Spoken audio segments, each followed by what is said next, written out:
Voter verification বা SIR এর form fill up করেছেন, সাবধান হয়ে যান। এসআইআর লিস্টে তো আপনার নাম উঠবেই না, উপরন্ত 7 বছরের জেল, এমনকি জরিমানা পর্যন্ত হতে পারে। একদম কড়াকড়ি নতুন নির্দেশিকা জারি করেছে নির্বাচন কমিশন এই ভোটার ভেরিফিকেশনের ডকুমেন্ট নিয়ে। হ্যাঁ বন্ধুরা, বর্তমানে আপনি যদি এসআইআর এর ফর্ম ফিল আপ করে জমা করে থাকেন এবং ভুল তথ্য দিয়ে থাকেন, ভুল ডকুমেন্ট, জাল ডকুমেন্ট দিয়ে চালাকি করে ভাবছেন এসআইআর লিস্টে নাম তুলে নেব, তাহলে কিন্তু সাবধান হয়ে যান। 7 বছরের জেল, এমনকি জরিমানা পর্যন্ত হতে পারে। আমার নিজের কথা কিন্তু কিছু বলছি না, এবং কাদের ক্ষেত্রে এটা লাগু হবে সেটাও দেখাবো, অন স্ক্রিনে প্রমাণ দেখিয়ে দিচ্ছি। তো একটা প্রতিবেদন দেখাচ্ছি দেখুন, যেখানে বলা হয়েছে এসআইআরে জাল নথি দিলে 7 বছরের জেল হতে পারে। ভুয়ো ভোটার আটকাতে কড়া শাস্তির হুঁশিয়ারি দিল নির্বাচন কমিশন বা কমিশন। তো বুঝতে পারছেন, প্রচুর মানুষ এমন রয়েছেন যারা জাল সার্টিফিকেট, দালাল মারফত ধরে জাল সার্টিফিকেট তৈরি করেছেন, এবং যাদের কাছে ধরুন ভুয়ো ভোটার কার্ড রয়েছে, তারা কি করছেন, ওই জাল সার্টিফিকেট দিয়ে এসআইআর লিস্টে নাম তোলার জন্য আবেদন করে ফেলেছেন। তো ইতিমধ্যে এআই এর মাধ্যমে কিন্তু পর্যবেক্ষণ চলছে, শনাক্তকরণ চলছে, তাতেও যদি আপনি ধরা পড়েন সমস্যায় পড়তে পারেন। যারা চালাকি করে ভাবছেন যে ভুয়ো ডকুমেন্ট দেখিয়ে শ্বশুরকে বাবা বানিয়ে ধরুন বাংলাদেশ থেকে অবৈধভাবে এখানে চলে এসছেন এবং দালাল ধরে কোনোভাবে জাল সার্টিফিকেট তৈরি করেছেন, অনেকেই রয়েছেন অবৈধভাবে বাংলাদেশ থেকে এসে আমাদের এখানে ধরুন ভারতবর্ষে কোনো মেয়েকে বিয়ে করেছেন এবং শ্বশুরমশাইকে বাবা বানিয়েছেন, সেক্ষেত্রেও কিন্তু সমস্যা হতে পারে। ঠিক আছে, আচ্ছা আরেকটা বিষয় বলি, যারা জাল দালাল মারফতে জাল সার্টিফিকেট বানিয়েছেন, বানিয়ে ভাবছেন যে এই চোরা কারবারিদের দেওয়া জাল সার্টিফিকেট দিয়ে আমরা এটা দেখিয়ে এসআইআর লিস্টে নাম তুলে নেব, এক্ষেত্রে যদি ধরা না পড়েন তাহলে তো বেঁচে গেলেন, কিন্তু যদি ধরা পড়ে যান তাহলে 7 বছর পর্যন্ত জেল, এমনকি জরিমানা পর্যন্ত হতে পারে। একদম কড়াকড়ি নিয়ম কিন্তু নির্বাচন কমিশনের তরফ থেকে জানানো হয়েছে, তো সাবধান হয়ে যান। ঠিক আছে, তবে আপনি যদি প্রকৃত ভারতবাসী হয়ে থাকেন, আপনার যদি ভোট দেওয়ার যোগ্যতা থেকে থাকে, তাহলে কিন্তু আপনার কোনো চিন্তার কারণ নেই। আচ্ছা, কোথায় প্রকাশিত হয়েছে আপনাদেরকে একটু দেখাই, না হলে আপনারাও কেন বিশ্বাস করবেন বলুন। দেখে নিন আনন্দবাজার.com, এখানে দেখে নিন আনন্দবাজার.com অ্যাড্রেস বারও কিন্তু লাইভ দেখিয়ে দিচ্ছি। যদি বলেন এই যে রিফ্রেশ করে পেজটা দেখিয়ে দিচ্ছি, দেখে নিন, এই যে ওপেন হয়ে যাচ্ছে, একই কিন্তু আপডেট চলে এসেছে, দেখতে পেলেন। আচ্ছা, এবার কবে প্রকাশিত হয়েছে সেটাও দেখে নিন, এই যে ডিসেম্বরের 9, 2025, 17:37 প্রকাশিত হয়েছে, দেখিয়ে দিলাম। এবারে কি কি বলা হয়েছে চলুন এক এক করে আমরা দেখে নিই। দেখুন, বলা হয়েছে ভোটার তালিকার বিশেষ নিবিড় সংশোধন, এসআইআর পর্বে কেউ সরকারি নথি কিংবা পরিচয়পত্র জাল করলেই কড়া শাস্তি হবে। ভুয়ো ভোটার রুখতেই এমনটাই জানিয়ে দিল নির্বাচন কমিশন। তো বুঝতে পারছেন, কেউ যদি জাল সার্টিফিকেট দেয়, ভুয়ো সার্টিফিকেট দেয়, দিয়ে জমা করে এসআইআর ফর্ম ফিল আপ করে বিএলওর কাছে জমা করেছেন যে আমার নামটা এসআইআর লিস্টে উঠে যাবে, বিএলও তো আর জানেন না আপনি কোন ডকুমেন্ট দিচ্ছেন, কিন্তু যাচাইয়ে যদি আপনি ধরা পড়েন তাহলে কিন্তু কড়া শাস্তির মুখে পড়তে পারেন।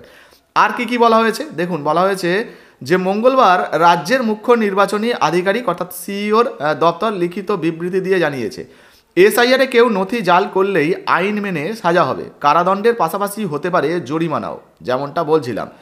নির্বাচন কমিশনের তরফ থেকে জানানো হয়েছে ভারতীয় ন্যায় সংহিতা অর্থাৎ বিএনএস-এর 337 ধারা অনুযায়ী কোনো ব্যক্তি যদি ভোটার কার্ড, আধার কার্ড, জন্ম, বিবাহ কিংবা মৃত্যুর শংসাপত্র, আদালতের নথি, সরকারি অফিসের নথি, কোনো সরকারি কর্মচারীর প্রদত্ত শংসাপত্র কিংবা পাওয়ার অফ অ্যাটর্নির মতো গুরুত্বপূর্ণ নথি জাল করেন, তাহলে সর্বোচ্চ 7 বছর পর্যন্ত জেল এবং জরিমানা হতে পারে, এক্ষেত্রে তার অন্যথা হবে না। তো বুঝতে পারছেন, একদম গুরুত্বপূর্ণ কড়াকড়ি নিয়ম কিন্তু জারি হয়ে গেছে। এই সমস্ত ডকুমেন্ট যদি আপনি জাল করেন বা ভুয়ো ডকুমেন্ট দেন, সেক্ষেত্রে আপনি কড়াকড়ি শাস্তির মুখে পড়তে পারেন, 7 বছর পর্যন্ত জেল কিন্তু হতেই পারে।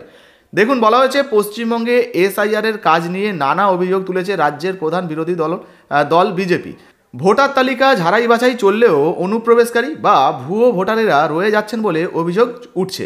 অনেকের দাবি বাংলাদেশি অনুপ্রবেশকারীরা ভুয়ো পরিচয়পত্র বানিয়ে এই রাজ্যে বসবাস করছেন, যেমনটা প্রথমেই আপনাদেরকে কিন্তু জানাচ্ছিলাম। কখনো আবার ভুয়ো নথি দিয়ে অন্য কাউকে বাবা মা সাজিয়ে ভোটার কার্ড বানিয়েছে কেউ কেউ।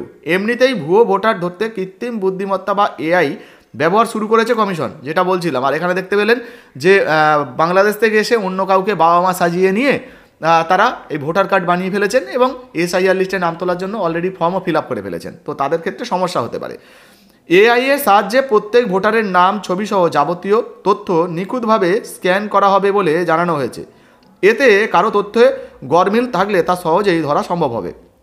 অনুপ্রবেশকারীদের চিহ্নিত করা যাবে বলেও দাবি করা হয়েছে। আর কি কি বলা হয়েছে দেখুন, বলা হয়েছে প্রসঙ্গত আর মাত্র 2 দিন পরেই ইনুমারেশন ফর্ম কমিশনের ওয়েবসাইটে আপলোডের সময়সীমা শেষ হচ্ছে। তো বুঝতে পারছেন, আর কিন্তু যেহেতু এটা আমরা পরের দিনে ভিডিওটা শ্যুট করছি, অর্থাৎ হাতে কিন্তু আর একটা দিন সময় রয়েছে। এই একদিনের মধ্যেই সমস্ত ডকুমেন্ট, সমস্ত যে তথ্যগুলো কমিশনের যে ওয়েবসাইট রয়েছে সেখানে বিএলওদেরকে আপলোড করে দিতে হবে। তারপরেই 16ই ডিসেম্বর খসড়া ভোটার তালিকা প্রকাশ হবে। সেই তালিকা সংক্রান্ত যাবতীয় অভিযোগ এবং দাবি কমিশনে জানানো যাবে 15ই জানুয়ারি পর্যন্ত। সেই সব অভিযোগ খতিয়ে দেখে পদক্ষেপ করা, বিতর্কের নিষ্পত্তি করা, প্রয়োজনে সংশ্লিষ্ট ভোটারকে শুনানিতে বা হেয়ারিংয়ে ডাকা, আলোচনার সাপেক্ষে সন্দেহ দূর করার কাজ ইআরওরা করবেন 16ই ডিসেম্বর থেকে 7ই ফেব্রুয়ারি পর্যন্ত। আর তারপরেই ফাইনাল যে লিস্ট সেটা প্রকাশিত হয়ে যাবে। তো বুঝতে পারছেন বন্ধুরা, এই মুহূর্তে ভোটার ভেরিফিকেশানে আপনি যদি এসআইআর এর ফর্ম ফিল আপ করে থাকেন, আপনি যদি প্রকৃত ভারতবাসী হয়ে থাকেন তাহলে একদম ভয় পাবেন না। এবং আপনি ধরুন আপনার বাবার ডকুমেন্ট দিয়েছেন, মায়ের দিয়েছেন, বা ঠাকুমা ঠাকুরদার দিয়েছেন, কিংবা দাদু দিদার দিয়েছেন, চিন্তা করবেন না, কোনো সমস্যা কিন্তু হবে না আপনি যদি প্রকৃত ভারতবাসী হয়ে থাকেন, ভোট দেওয়ার যোগ্যতা থাকে। কিন্তু যারা ধরুন অবৈধভাবে বাংলাদেশ, পাকিস্তান, আফগানিস্তান, মায়ানমারের মতো দেশ থেকে এসছেন, এখানে বসবাস করছেন, দালাল মারফতে চোরা কারবারিদের হাত ধরে জালি সার্টিফিকেট বানিয়েছেন এবং সেই সমস্ত সার্টিফিকেট দিয়ে এসআইআর লিস্টের নাম তুলবেন ভাবছেন, তো এই সমস্ত মানুষরা ধরা পড়লে কিন্তু শাস্তির মুখে পড়তে পারেন। তো যাই হোক, এই মুহূর্তে এসআইআর নিয়ে আপনার যদি কোনো প্রশ্ন জিজ্ঞাসাবাদ থাকে অবশ্যই নিজের কমেন্ট বক্সে কমেন্ট করে জানাবেন। ভিডিও ভালো লাগলে লাইক দিয়ে শেয়ার করে দেবেন। ফেসবুক থেকে দেখলে ফলো করতে ভুলবেন না। ধন্যবাদ।